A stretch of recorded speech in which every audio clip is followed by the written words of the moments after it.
Hello everyone, कैसे हो आप सभी लोग। आई होप आप बहुत अच्छे होंगे। और आज मैं आपके लिए लेके आई हूँ नया टॉपिक, हिस्ट्री ऑफ इंश्योरेंस। अगर आपने प्रीवियस वीडियो नहीं देखी है जिसमें मैंने हिस्ट्री ऑफ आरबीआई कराया था, तो आई बटन पे आप क्लिक कर सकते हैं। यहाँ पे आपको लिंक इसका अवेलेबल हो जाएगा। सो चलिए जल्दी से स्टार्ट करेंगे। पहली चीज यहाँ पे समझेंगे इंश्योरेंस क्या होता है। इंश्योरेंस मीन्स एक तरीका protection from a financial losses. ठीक है, जब भी आपको फाइनेंशियल लॉस से बचना होता है आप इंश्योरेंस ले लेते हो। जैसे आप अपनी गाड़ी का इंश्योरेंस करवाते हो, लाइफ इंश्योरेंस भी लेते हो, प्रीमियम्स भरते हो, राइट। जब आपको फाइनेंशियल लॉस होता है तो तब क्या करती है, जो आपकी कंपनी होती है वो आपको वहां पे फाइनेंशियल लॉस से बचाती है। ठीक है, इसलिए आप इंश्योरेंस लेते हो। सिंपल भाषा में हमने ये चीज डिस्कस की। अब बात करते हैं इंश्योरेंस जो है वो कॉन्स्टिट्यूशन ऑफ इंडिया में कौन से स्केड्यूल के तहत लिस्टेड है। तो 7th स्केड्यूल के तहत जो इंश्योरेंस है, इंश्योरेंस को लिस्ट किया गया है in the constitution of India as a union list subject. अब इसका मतलब क्या होता है, दैट इज जो सेंट्रल गवर्नमेंट है हमारी, वही यहाँ पे लॉज इसके लिए बना सकती है। ठीक है, नाउ बात करते हैं पहली कौन सी कंपनी थी जो इंडिया में स्टैब्लिश की गई थी फॉर द लाइफ इंश्योरेंस। ठीक है, अभी हम लाइफ इंश्योरेंस की बात करेंगे। तो लाइफ इंश्योरेंस के लिए ओरिएंटल लाइफ इंश्योरेंस कंपनी जो थी सबसे पहले स्टैब्लिश की गई थी बाय द यूरोपियन। और कहाँ पे स्टैब्लिश की गई थी, इन दी कलकत्ता। ठीक है, 1818 में यहाँ पे ये कंपनी जो है स्टैब्लिश की गई थी। बट यहाँ पे दिक्कत क्या थी इस कंपनी से, ये डिस्क्रिमिनेशन कर रही थी इंडियन और नॉन इंडियन में। ठीक है, जो इंडियंस थे उनको यहाँ पे प्रीमियम रेट्स ज़्यादा ऑफर किया जा रहा था as compared to other people. ठीक है, अब इसकी वजह से यहाँ पे क्या हुआ, लोगों ने सोचा हम क्यों ना अपनी इंडियन कंपनी यहाँ पे खड़ी करें। ठीक है, तो 1870 में Bombay mutual life assurance society जो थे वो पहली इंडियन कंपनी बनी थी जिसे जो इंश्योरेंस प्रोवाइड कर रही थी। ठीक है, लाइफ इंश्योरेंस। तो यहाँ पे ये चीज़ नोट करनी है, पहली कंपनी कौन थी, Indian company Bombay mutual life assurance society. और फर्स्ट कंपनी ओवरऑल की बात करें तो ओरिएंटल लाइफ इंश्योरेंस कंपनी आपकी पहली कंपनी थी। ठीक है, अब यहाँ पे इंश्योरर आप देख रहे हो अंडरलाइन हो रखा है। अब इंश्योरर क्या होता है इसको देखते हैं। जैसे आपने जो है एबीसी कंपनी जो है इससे आपने इंश्योरेंस लिया है। ठीक है, अब जो कंपनी होती है ये होती है इंश्योरर, मतलब जिसने इंश्योरेंस दिया। ठीक है, इंश्योरर क्या हुआ, जिसने इंश्योरेंस दिया। अब जो पर्सन होता है इसे क्या कहते हैं, इसे हम कहते हैं इंश्योर्ड। जिसने इंश्योरेंस को लिया है, जिसने पॉलिसी ली है वो इंश्योर्ड हुआ। और जिस कंपनी ने इंश्योरेंस दिया है या जिसका आपने इंश्योरेंस लिया है वो होता है इंश्योरर। ठीक है, I hope this is clear. अब यहाँ पे क्या हुआ, इंडियन कंपनी जब आई तो यहाँ पे अच्छे रेट्स पे या बोल सकते हो नॉमिनल रेट्स पे यहाँ पे प्रीमियम्स अच्छे से और इक्वालिटी के थ्रू यहाँ पे काम चल रहा था। मतलब जो आपके ब्रिटिशर्स थे उनको भी और जो इंडियंस थे उनको भी यहाँ पे जो है इक्वली प्रीमियम्स के रेट्स बताए जा रहे थे। धीरे धीरे क्या हुआ, इंडियन कंपनीज यहाँ पे ग्रो करने लगी। और 1896 में एक और कंपनी यहाँ पे स्टैब्लिश की गई, भारत इंश्योरेंस कंपनी। ठीक है, क्या नाम था इसका, भारत इंश्योरेंस कंपनी। अब धीरे धीरे जो है स्वदेशी मूवमेंट यहाँ पे स्टार्ट हो गया था। फिर लोगों को जो है स्वदेशी की तरफ वो ज़्यादा मोटिवेट हुए और धीरे धीरे करके यहाँ पे बहुत सारी इंडियन कंपनीज जो है वो आने लगी। तो 1906 तक यहाँ पे तीन और आपकी कंपनी जो है वो स्टैब्लिश की गई। United India in Madras, national Indian council, national Indian and National Insurance in Calcutta. Next is the Corporative Assurance at Lahore was established in 1906. तो 1906 से आपकी जो है इंडियन कंपनीज काफ़ी आ गई थी। अब 1907 में एक और कंपनी यहाँ पे जो है स्टैब्लिश की गई थी। जो मेन कंपनीज हैं वही मैं करवा रही हूँ आपको। तो ये हिंदुस्तान कॉर्पोरेटिव इंश्योरेंस कंपनी थी जो स्टैब्लिश की गई थी कलकत्ता में। ये इंपॉर्टेंट क्यों है, बिकॉज इसकी शुरुआत हुई थी रविंद्रनाथ टैगोर जी जो थे उनके घर से इनकी इस कंपनी की शुरुआत की गई थी। अब यहाँ पे देखो बहुत सारी कंपनी धीरे धीरे होने लगी थी तो इनको रेगुलेट करने के लिए यहाँ पे हमें लॉ लाना था। तो जो गवर्नमेंट थी, गवर्नमेंट ने यहाँ पे जो है एक एक्ट बनाया 1912 एक्ट। इसके बारे में देखते हैं। अब 1912 की हमने बात की तो 1912 में लाइफ इंश्योरेंस कंपनीज एक्ट पास किया गया ताकि जो लॉज हैं वो बनाए जा सके लाइफ इंश्योरेंस कंपनीज के लिए। ठीक है, अब यहाँ पे इस एक्ट के तहत यहाँ पे क्या कहा गया कि जो प्रीमियम रेट स्टेबल है एंड जो पीरियोडिकल वैल्यूएशन है कंपनीज की वो सर्टिफाइड होनी चाहिए एक्चुअरी से। अब एक्चुअरी क्या हुआ, एक्चुअरी वो पर्सन होता है या वो पोस्ट होती है, वो ऑफिसर होता है जो पॉलिसी को डिजाइन करता है कि कितना प्रीमियम होना चाहिए, कब तक ये पॉलिसी चलनी चाहिए, ये सब चीजें। ठीक है, अब यहाँ पे नोट करने वाली चीज ये है कि 2006 में एक्चुअरीज के लिए एक लॉ पास हुआ था, एक एक्ट पास हुआ था। इस एक्ट का नाम क्या था, दी एक्चुअरीज एक्ट 2006। और यहाँ पे इन एक्चुअरी को legal service provide, basically legal service count किया जाएगा। ठीक है, 2006 को ये एक्ट यहाँ पे पास किया गया था। अब धीरे धीरे 1938 का टाइम आया और यहाँ पे इंश्योरेंस एक्ट एक पास किया गया 1938 में। अब ये एक्ट जो था ये दोनों ही कंपनीज के लिए था, जो लाइफ इंश्योरेंस प्रोवाइड करती हैं एंड जो नॉन लाइफ इंश्योरेंस प्रोवाइड करती है, दैट मीन्स जो जनरल इंश्योरेंस प्रोवाइड करती हैं। ठीक है, अब क्या हुआ इसके बाद धीरे धीरे क्या हुआ 1947 में, 1947 का टाइम आया जब इंडिया आज़ाद हुआ।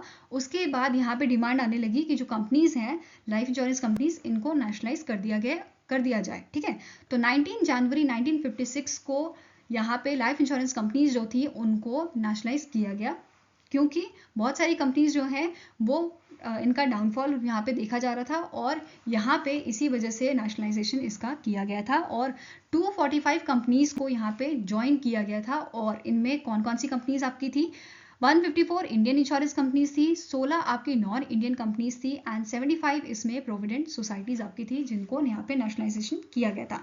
अब गवर्नमेंट ने सोचा क्यों ना यहाँ पे इन सब को मिला के एक कंपनी बना दी जाए, जिसकी शुरुआत यहाँ से LIC की शुरुआत होने लगी थी। ठीक है, अब यहाँ पे क्या हुआ, पार्लियामेंट में एक एक्ट पास किया गया, लाइफ इंश्योरेंस कॉर्पोरेशन एक्ट। ठीक है, जैसे हमने पढ़ा था RBI बनने से पहले RBI का एक एक्ट पास हुआ था, वैसे ही लाइफ इंश्योरेंस कॉर्पोरेशन एक्ट यहाँ पे पास किया गया 1956 का 19 जून को।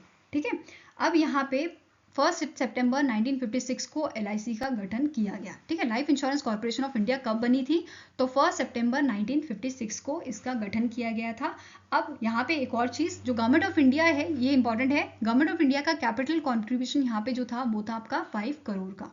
ठीक है, कितना यहाँ पे इनका कंट्रीब्यूशन था गवर्नमेंट ऑफ इंडिया का, इसका भी क्वेश्चन बन सकता है। 5 करोड़ का यहाँ पे इनका कैपिटल कंट्रीब्यूशन देखा गया था। ठीक है, नाउ अभी तक हम बात कर रहे थे लाइफ इंश्योरेंस की, अब हम बात करेंगे जनरल इंश्योरेंस की। ठीक है, जनरल इंश्योरेंस में कौन कौन से इंश्योरेंस आते हैं आपके, फायर इंश्योरेंस हो गया, मरीन इंश्योरेंस आ गया, होम, मोटर, हेल्थ, ट्रैवल, ये सारे इंश्योरेंस आपके जनरल इंश्योरेंस में आ जाते हैं। ठीक है, ऐसे ही बहुत सारे टाइप के आपके जनरल इंश्योरेंस होते हैं।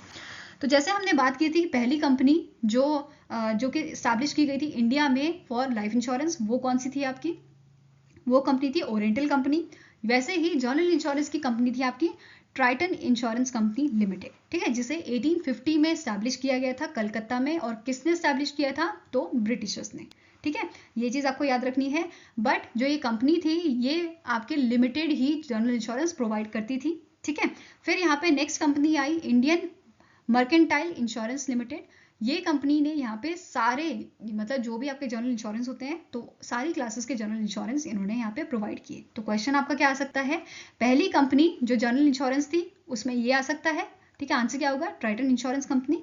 वेयर एज ऐसी कंपनी, पहली कंपनी कौन सी है जिसने, जो इंडिया में स्टैब्लिश की गई थी, जिसने सारी क्लासेस में जनरल इंश्योरेंस बिजनेस दिए थे, तो उस टाइम आपका आंसर क्या होगा, इंडियन मर्केंटाइल इंश्योरेंस लिमिटेड। ठीक है, अब धीरे धीरे यहाँ पे क्या हुआ, गवर्नमेंट जो है सोचने लगी कि भाई यहाँ पे कोई तो अथॉरिटी हम लाते हैं जो बेसिकली इनको हैंडल कर पाए जनरल इंश्योरेंस की। तो यहाँ पे इन्होंने 1957 में जो है एक कमिटी बनाई। ठीक है, एक काउंसिल बनाया जिसका नाम क्या था, जनरल इंश्योरेंस काउंसिल। बेसिकली इसका भी इतना कुछ यहाँ पे रोल नहीं है, बट इसे फॉर्म किया गया था, तो ये बताना जरूरी है। ठीक है, अब यहाँ पे जैसे हमने लाइफ इंश्योरेंस कंपनीज का नेशनलाइजेशन किया था, वैसे ही यहाँ पे नेशनलाइजेशन हुआ था आपकी जो जनरल इंश्योरेंस कंपनी है। ठीक है, उसके बारे में देखते हैं। तो यहाँ पे एक एक्ट पास किया गया था, general insurance business nationalisation act 1972। तो ये एक्ट आपका कब पास हुआ था, 1972, जिसके तहत जनरल इंश्योरेंस कंपनीज को नेशनलाइजेशन उनका किया गया था।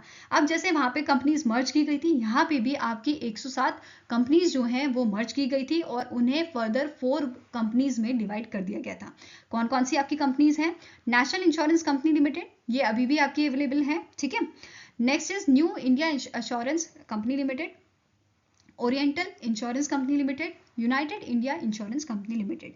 तो ये 4 ग्रुप में 107 कंपनी को जो है यहाँ पे आपका ग्रुप किया गया था। ठीक है, अब यहाँ पे 1972 में इन कंपनीज को, ये कंपनीज नेशनलाइज हुई थी, तो ये किसके अंडर आ गई थी, गवर्नमेंट ऑफ इंडिया के अंडर आ गई थी। उसके बाद 1972 का दौर आता है जब एक आपकी GIC को जो है बनाया जाता है। GIC क्या है, बेसिकली कंपनी है जो यहाँ पे जिसका मेन रोल क्या है, GIC के अंडर, या बोल सकते हो GIC ने कंट्रोल किया था इन 4 कंपनीज को। ठीक है, तो ये जो 4 कंपनीज थी ये GIC के अंडर, इनको या बोल सकते हो GIC हैंडल करी थी इन कंपनीज को। कब से, 1 जनवरी 1973 से। तो 1972 में जनरल इंश्योरेंस कॉर्पोरेशन को फॉर्म किया गया था। उसके बाद इसने अपना जो काम है वो 1973 से स्टार्ट कर दिया था, जिसके तहत यहाँ पे इस कंपनी को जो है हैंडल करने दिया था बाकी सारी आपकी जो ये इंश्योरेंस कंपनी थी, जो 4 ग्रुप बनाया गया था। ठीक है, अब धीरे धीरे क्या हुआ, गवर्नमेंट ऑफ इंडिया देखने लगी कि यहाँ पे जो है जो इंश्योरेंस है, बेसिकली इंश्योरेंस सेक्टर, वो प्रॉपरली हैंडल नहीं हो पा रहा है। तो उसको अच्छे से हैंडल करने के लिए एक कमेटी बनाई गई, जिसको बोला गया कि आप अपनी जो रिपोर्ट है वो सबमिट करो कि कैसे हम प्राइवेट जो आपका इंश्योरेंस सेक्टर है उसको प्रॉपरली हैंडल कर सके हैं, उसे हम प्रॉफिट में ला सकें। ठीक है, तो 1993 में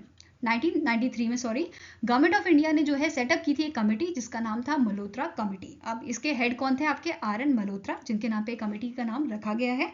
अब यहाँ पे इन्होंने 1994 में जो है ये रिपोर्ट सबमिट की थी, जिसमें उन्होंने क्या बोला कि यहाँ पे एक अथॉरिटी की जरूरत है जो बेसिकली रेगुलेट करेगी और डेवलप करेगी इंश्योरेंस सेक्टर को। ठीक है, तो साथ ही में जो आपकी मल्होत्रा कमेटी थी, इन्होंने इस रिपोर्ट में ये भी रिकमेंडेशन दी थी कि जो हमारा इंश्योरेंस सेक्टर है उसमें हमें अलाउ कर देना चाहिए फॉरेन कंपनीज को। ठीक है, इससे हमें फायदा भी होएगा। ठीक है, तो इनके रिकमेंडेशन में यहाँ पे एक अथॉरिटी जो है वो बनाई गई, इसका नाम था insurance regulatory and development authority, IRDAI, जो 1999 में बनाई गई थी। और 1999 में ही इसका एक एक्ट भी पास किया गया था जिसका नाम था insurance regulatory and development authority act 1999। ठीक है, अब 2002 में क्या हुआ, इन 2000 यहाँ पे अप्रैल 2000 में इस अथॉरिटी को स्टैट्यूटरी बॉडी जो है वो घोषित कर दिया गया।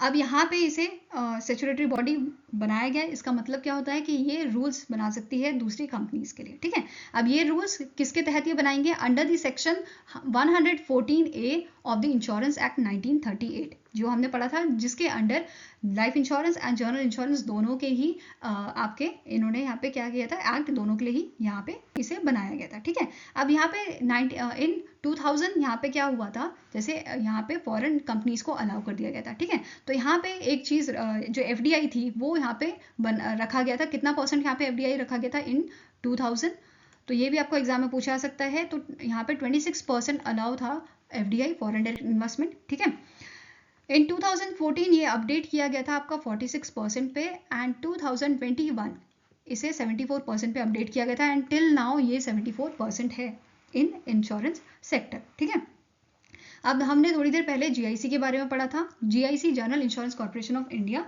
जिसे 2002 में कन्वर्ट कर दिया गया एज अ री इंश्योरर। ठीक है, अब री इंश्योरर हम पढ़ते हैं, री इंश्योरर क्या होता है, जैसे मेरी कंपनी है, ठीक है, मैंने एक कंपनी ओपन की जिसमें मैंने 10 करोड़ का इन्वेस्टमेंट किया। ठीक है, अब मैं इसके इंश्योरेंस के लिए गई ABC कंपनी के पास, मैंने बोला कि मेरा इंश्योरेंस कर दीजिए, तो इन्होंने सोचा कि यहाँ पे अमाउंट बहुत ज़्यादा है, इन केस अगर ये कंपनी डूब जाती है तो हमें बहुत सारा लॉस हो जाएगा, तो अब हम क्या करें, ये फर्दर गई आपकी GIC के पास। ठीक है, फिर GIC ने क्या बोला, तुम घबराओ मत, 50% का मैं आपका यहाँ पे पार्टनरशिप बन जाता हूँ, 50% का आप कर दो। ठीक है, तो यहाँ पे क्या हुआ, इन्होंने पार्टनरशिप में इस कंपनी की, मेरी कंपनी की जो है इंश्योरेंस कर दी, तो इसे क्या बोला जाता है, इसीलिए GIC को बोला जाता है री इंश्योरर। आई होप ये आपको क्लियर होगा। अब यहाँ पे जो है डी लिंकिंग किया गया था, जो आपकी 4 सब्सिडीज इसमें आपकी जो है इंक्लूड की गई थी 1972 में, उनको यहाँ पे डीलिंक कर दिया गया, मतलब अब GIC जो है वो कंट्रोल नहीं करेगा इन 4 सब्सिडीज को जो हमने अभी पढ़ी थी। ठीक है, तो आई होप आपको ये चीज़ क्लियर होंगी, एंड आपको जो हिस्ट्री है वो समझ आई होगी। अगर समझ आई है तो लाइक एंड शेयर जरूर कीजिएगा वीडियो को, एंड ऐसे ही वीडियो के लिए हमारे चैनल को सब्सक्राइब कीजिएगा। अगर आपको कुछ सजेशन है तो आप हमें मेल कर सकते हो benchmarkstudy007@gmail.com पे, या फिर आप हमें कमेंट सेक्शन में भी लिख सकते हो। ठीक है, सो मिलेंगे ऐसे ही नेक्स्ट वीडियो के साथ। Till then take care, have a nice day and all the best for your preparation.